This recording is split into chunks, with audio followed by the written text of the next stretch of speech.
Well, hello, everybody, and welcome. I think we've come of age today, have we not? We're on episode 21, I believe, of HR Breakfast USA, which is amazingly exciting. I'm sorry I couldn't be with you all last week. I was actually seeing what my husband used to do for a living as a boom operator, and I was just like a big kid. But for those of you who saw my post, I did not press the button. Anyway, as ever, I would love to welcome my co-hosts, Callie. Hello. And Happy Monday. Toby. Happy Monday. Hello. Hello, Musical Toby. chairs. I disappeared for a little bit, didn't I? Because of my internet. You did. Sorry. Oh, it's normally my trick. You were just frozen for a second, like looking off very seriously to the side. And then I was like, oh, he's frozen. Okay. So I was actually doing the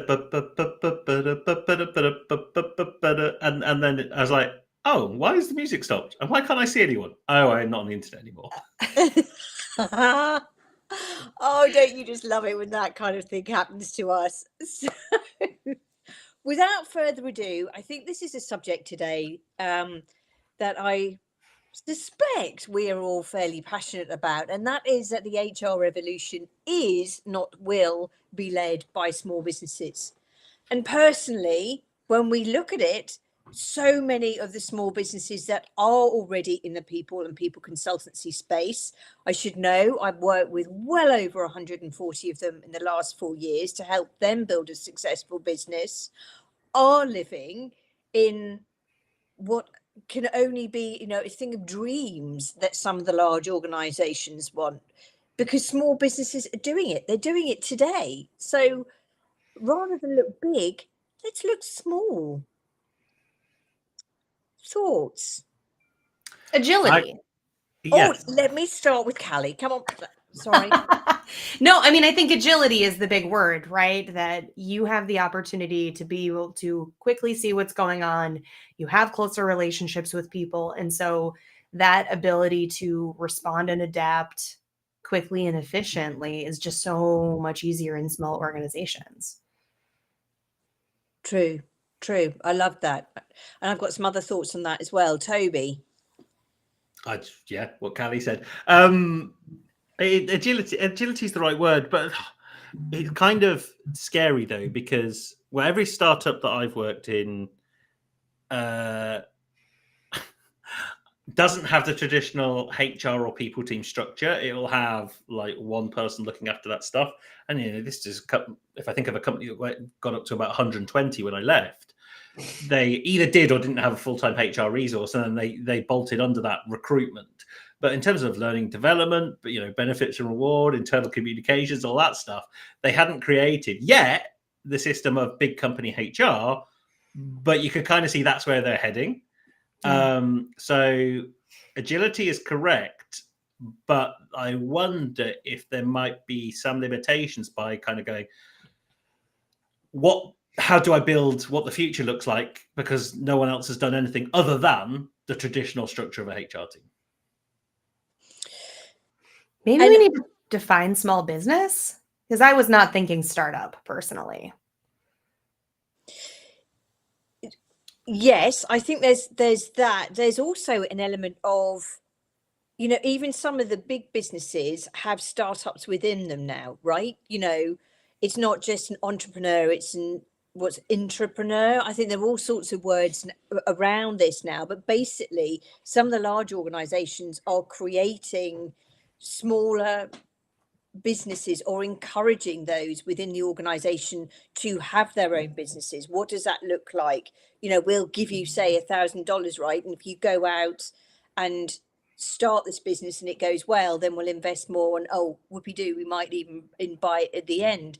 But my point and why it's relevant to, that the evolution, which has already started, is happening from the small businesses. Yes, there's that agility, but there's also that desire to do so, because, to both your points, there is no rule book.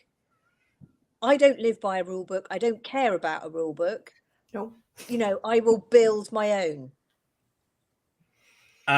Let's talk about rule books for a second, because Yeah. me and Kelly touched on this during Freeformers and Friends on Thursday.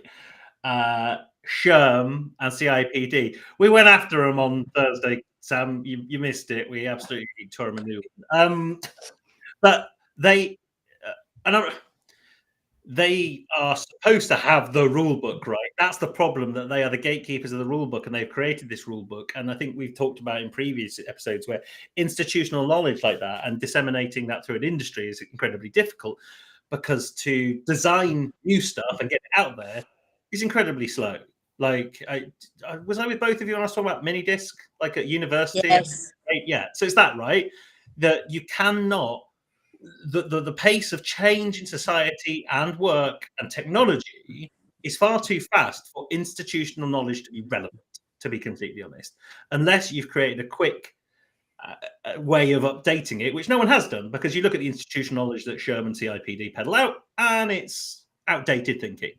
Even if they create something new, by the time it's launched, it's probably outdated. And now you've all these professional bodies absolutely, panicking, really. It's like, we've got to put AI in it. And it's kind of, quick, do some AI stuff. And you're like, but have you done it right? And have you thought about it? No. But our members really need AI stuff really right now. It's like, you haven't thought about it. And when you have thought about it, it's going to take you 3 years to do it, create the content, another 2 years, and bam, you're out of date. So on one hand, I'm saying they're too slow. And on one hand, I say that it's almost too reactive, that it needs to have this foresight. And that's what they really lack, I think, these institutional bodies to design a rule book is foresight. And it's not that if you try and make predictions about what's going to happen in the future, by the nature of it being a prediction, you're going to get it wrong, but at least try. Yeah. And again, to your point, they keep using, and Toby, you and I have talked about this in other things, and Callie, you and I have touched on this as well, which is they keep using present future thinking rather than future back thinking. Where do you want to be in 10 years? Where do you want to be in 100 years? Why is it the East can do it so well and they can work what that looks like in 100 years? I'm not saying they get it right, by the way, but they have the mentality to be able to say, okay, we'll grapple this. We'll learn how to do this.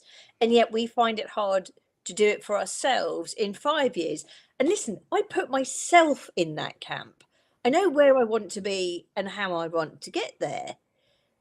But there are a whole load of boulders in the road that, TBC or TBD is on the label right now, because I don't know what they are. Mm-hmm. Big guess. I mean, yeah. I mean, you could, yes, obviously, you could have a great guess on it. But again, I think that goes back to some of the smaller organisations being less fearful about that, and let's also call it, they don't have shareholders. Well, this is it, right? That any change, you're going to have a period of instability and adoption and just chaos. Like, that is going to happen. What do they call it? Strategic. The kind of the growth curve, where it kind of growth plateaus, and each of the end of the plateaus is a strategic inflection point. Like, you have to appreciate that those things are going to happen. You might have to do things that slows things down for a while. An industry and business is kind of obsessed with perpetual and exponential growth. Just stupid. It's not stupid, but it's like, think of some other stuff as well and like consider how you're going to get there. So yeah, I lost my train of thought then. Apologies. But what Toby said. Callie?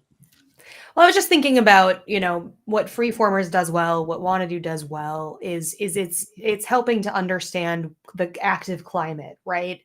And I think that within the organization, and I think that that's so critical to all of this, is you have to understand where your people are at, what are the stressors right now, what is the appetite for change, and that has to be a part of the solution. And so to Toby's point, yes, chaos is a part of it, but you can organize the chaos and you can also bring people along with you. Both of those things are really important. And that's something that small organizations have a huge leg up on, is based on size and proximity and accessibility and visibility, all of those things, building that trust and buy-in, you have such a huge advantage to be able to do those things well and to be able to create that story that resonates with your people because you understand your people better, to then be able to have that connection to the chaos, and we're going to get through this together, and this is why we're doing this now, even though we're also doing XYZ. Yeah. Yeah. And there's, in many ways, and I've been saying it for the last 3 or 4 years, the days of these huge big beasts of organizations, I think we are going to see a lot fewer of them. And it might be that they are clusters of a larger organization. But again, we're almost seeing that reverse engineering in terms of, yes, you've got an organization with 3,000 people, but they're split between, 9 or 10 different businesses across different departments, enabling them to have that nimbleness. When you look at that model, they are almost operating like a small business with the pockets and infrastructure of a big business. How do they continue with that evolution and maintain that small business mentality while still being true is the wrong word, but still towing a line, if that makes sense, bless you. Because I think there's a real grey area, and even as I talk about it and think about it, big businesses acting small, they're trying to be that nimble, they want to be part of the evolution, but you've got one division over here that wants to, and another over here that's kind of going, oh, I'm not so sure about this. I see a huge opportunity there for, the likes of you, Toby, and you, Callie, with your respective businesses and that you work for, being able to go in there and make an impact and have a difference. But how do you know if you want to go through that evolution, bring the others along? If we're talking about HR specifically and how HR fits into this, I think you have to be able to create a climate where pushing the envelope is encouraged and celebrated, to then be able to really show different types of operation within those different units, say what's working well so that you can attempt to iterate that back on, in other areas.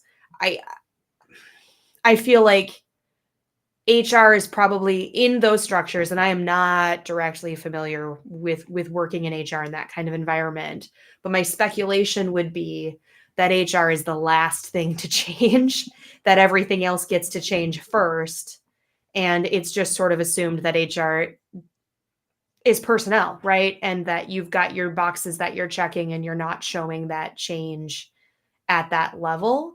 Maybe that's naive. I don't think it is. But I think that that's maybe part of the problem, is that you're thinking of HR as a stable factor between these different business units, rather than using that as an opportunity to iterate, see what we can improve on, or where we can see a quick value add from a change. Gotcha, Toby. So I think you're probably about right in these. Yeah, it remains the constant, and even when HR, or kind of learning and development, which kind of calls itself not in HR but is most definitely in HR, call themselves like the people that are going to drive this organizational change that technology, society, politics, finance, all these external factors. HR and L&D people go, oh, well, we're going to be the people that help save the organization with all of this stuff. And, you kind of go, well, yeah, but who's going to make sure that you are future ready? And this is the hypocrisy of it all, really, is that a department that isn't willing to change is telling everyone else how to change. And I can't remember if we talked about it last week, but skills-based organizations, everyone wants a skills-based organization. We want to be able to create our organization based on skills, not on hierarchical structures and whatever. Yeah. but L&D and HR wants to push that out to the organization without having done it itself. And it's like, well, in terms of maturity and how that industry has changed, HR is probably the first one that needs it because it's so far behind in terms of its methodologies and practices are just fundamentally outdated. And it isn't because technology, the pace of technology is getting quicker. It's just because everyone's so lazy is not the word, but so focused on doing it to the other organization, no one ever focused on doing it for themselves. And it's like, well, don't you think just let's get the foundation of that done first before we apply it to others? And then bring it back to the title, right? The thing that makes this all difficult is size. And because you're talking about human collateral in any change, right? You're probably going to have to lose some people and rehire some different people and move people from A to B. People don't want to do that unless it's absolutely necessary. And when is it necessary? When the financials aren't great, we got to get rid of people. A listener question just popped up below me. It's a statement. It's a great statement. Thank you, Teresa. So for those who are listening in and can't see it, Teresa's put change happens at the individual level. If HR can start with one person, one leader, one team, one day at a time. Thoughts? Well, with that logic, if you apply the formula, larger companies are going to take weight because if it's doing one person at a time, the bigger the company, the more days it's going to take. And I think that's the real challenge, right? That you've got to, in a smaller company, you don't really have to create systemic and cultural change, but because by moving a few levers, that automatically happens. Within a large organization, if you start doing some of that stuff, you can move levers and it actually has zero impact on anybody's day-to-day stuff. And that's, you want to be able to disrupt everybody's day-to-day work in a positive way, if possible, but also in a negative way if it instigates change. Within a small organization, that's kind of just routine, like adaptability. Go back to Callie. Adaptability is like, well, we all know this in the size of businesses we work in and for. They adapt. They constantly adapt, and it's like it's not second. It's the thing I miss, but don't miss about working in large corporates is something's going to take 3 years. Like a new L&D strategy was going to take 3 years to implement. And like, you're kidding me? This is like an L&D strategy, like that actually no one really cares about anyway. So I don't really know why we're getting paid to do it. But it shouldn't take 3 years. And if it's taking 3 years, shouldn't we really question how we're going about this and how the organization is managed? But it seems to be the status quo. It's like 3 years transformation program. Program manager's not going to question it because they get paid for 3 years. Yeah. CEO's not going to question it because they're not going to be around for much longer for us 3 years because they're like politicians. They swoop in, swoop out. They make the changes they're going to make. It's about this longer term vision, but with both government struggle with because of the structures of a term isn't long enough to give you that term view. The same as a CEO. So to think in these such small chunks really just limits you. But actually, you shouldn't really put a boundary. Like if you, I just can't deal.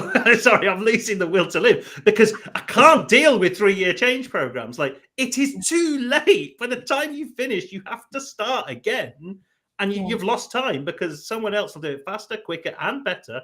Faster and quicker, the same things. I've repeated myself, but they'll do it faster and better than you, and not even think about it. Which is why the small to medium businesses will win because they can do it. They don't think about it. And they're not paying hundreds of pounds, thousands of consultancy hours to get it done. It's just like we can just make it happen.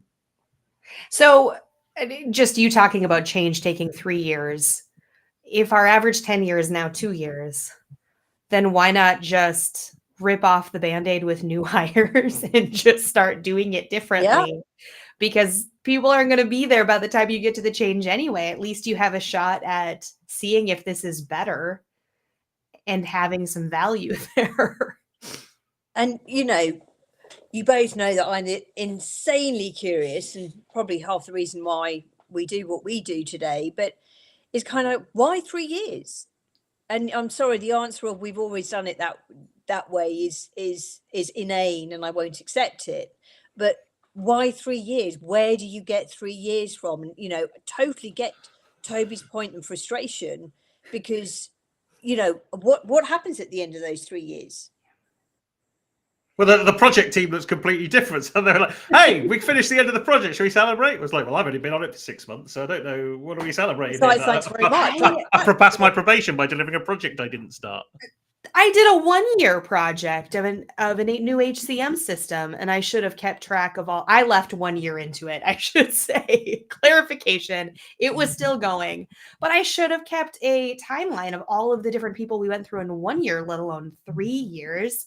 Are you building in an extra 2 years just to get everyone caught up to speed with all of the changes from that? Selfishness. It's selfish. It's in the nicest possible way. Like, everyone has a job role that they are given, that they want to do, that they have certain expectations. They very rarely want to move out of that box, and this becomes worse the larger the company you get, because you can go missing in large companies. Like, you absolutely can. That's why you can get paid a certain amount of money, do some certain work, and actually kind of relax for the rest of it. I have had a job where I, every Wednesday afternoon could do a bit of gardening.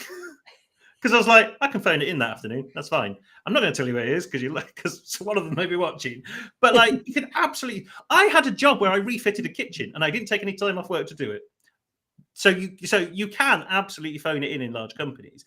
But therefore, you're not willing to go outside your box. You're not willing to disrupt the status quo. Why go beyond your realms of either capability or like domain expertise or responsibility is the word I'm looking for? Because you still get a paycheck. So it's not really on. And actually, if the company fails, I'm just an employee. I can go find another job. So like the appetite for risk, the larger the company you get, is completely washed out. Startups, hugely risky. Starting your own company, stupidly risky. So, like, the risk level, the risk level goes Who wants up. to do that? I know, right? What a mug. But like, the risk level goes down the larger the company, because why bother? And I'm with them. Why would you bother? For some reason, I took that 3-year program when I'm going to go because I don't want to be waiting here that long. I took that as that's a slight against me. And it's actually, I could have probably just got I knew exactly what the next 2 years were going to look like.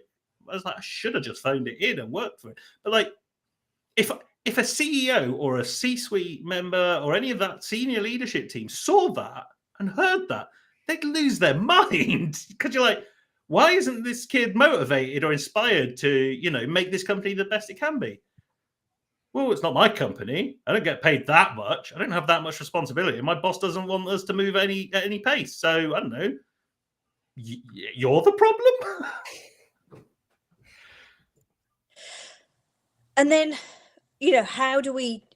There are organizations who are changing that, right? They are creating that inspirational leadership where it's, we've got to change and we want to lead that change through the organization in recognition of the fact, to Callie's point earlier, we've seen longevity of jobs go from, collect your gold watch. I mean, I can't remember. I know I was with one of you when we actually asked the question on a call, which was, who knows someone who collected the gold watch, and people didn't know what we were talking about. But my point is, going from 2.8 to 2 years, there are leaders who recognize that they need to change. There are leaders who recognize, to Toby's story, and absolutely right.